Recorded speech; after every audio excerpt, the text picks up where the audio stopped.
What's up, I'm Mikey Chapman from Mallory Knox, and you're watching Forever Loud.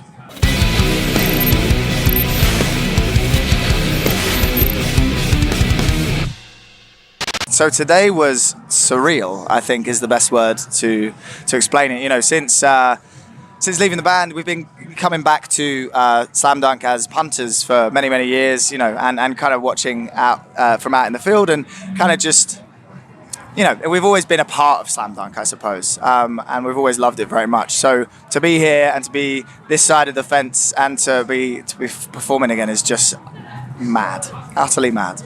So there was definitely a degree of rust, but fortunately for me, we've had plenty of time. The boys have been very gracious, and we've done plenty of rehearsals in the months previous. So I dusted off a lot of the cobwebs, and I lost a lot of the rust that had gathered over those months, really. So we kind of really hit the ground running today, and I was really proud with how the set went.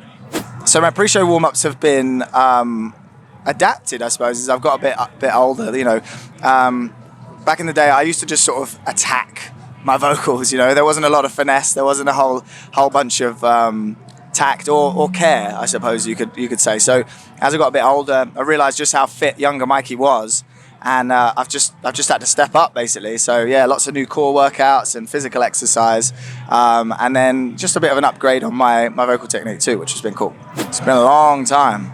Yeah. So essentially, you know, I've been lucky enough to have some incredible conversations with people that you know have wonderfully sort of connected in my life, my friends, my family, even to a large extent fans that I've kind of bumped into over the years, and we've had really great conversations and heart to hearts and stuff. And it gave me a real sort of sense of like, you know what, like there was more to it than just the negative things that I think I'd held on to for quite a long time. And you know, off of the back of that, I'd had a few conversations with a couple of the guys at Slam Dunk last year, ironically.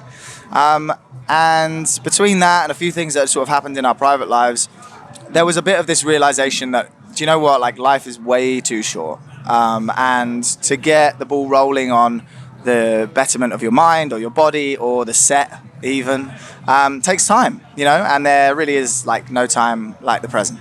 Yeah, my time away was necessary. We got into a band. Mallory kind of took off when we were 18 and 19. I don't think I ever really got an opportunity to fully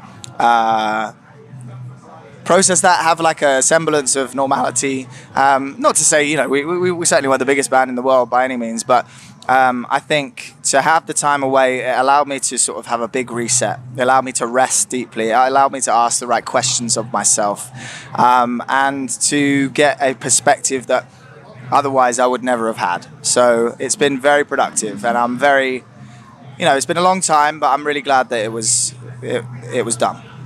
Past years, I have too many memories of past years. In fact, I say too many memories. There's a few that I don't remember very well either. But back when Slam Dunk was at Wolverhampton, we had a huge amount of our friends that were sort of playing as well and part of the team and all that kind of stuff. And I remember all stood around one evening with like us and Blitz Kids, a band from back in the day, Jeff Havana, my mate Danny Price, Marmozets and a bunch of others, and we all sat around a little inebriated, shall we say, just singing songs on the piano like it was like 1924 or something. And that's always been one of the most wholesome memories for me of Slam Dunk. So, I mean, it was quite convenient, really, and I think quite apt that Asymmetry's 10-year anniversary was coming around this year, to be honest. We would have done some stuff this year anyway, but it's nice to just reflect on that 10 years, you know. I think for me, the passage of time hasn't been a thing that's sort of depressive or scary. It's been really affirmative and actually kind of really re-established what it means to be a performer. It means to be you know, in a band and as a team. So 10 years of Asymmetry then and now is wicked. You know, we're not going to do the whole album thing where it's like back to back and all that kind of stuff. But we're certainly going to make it a celebration of that time gone by.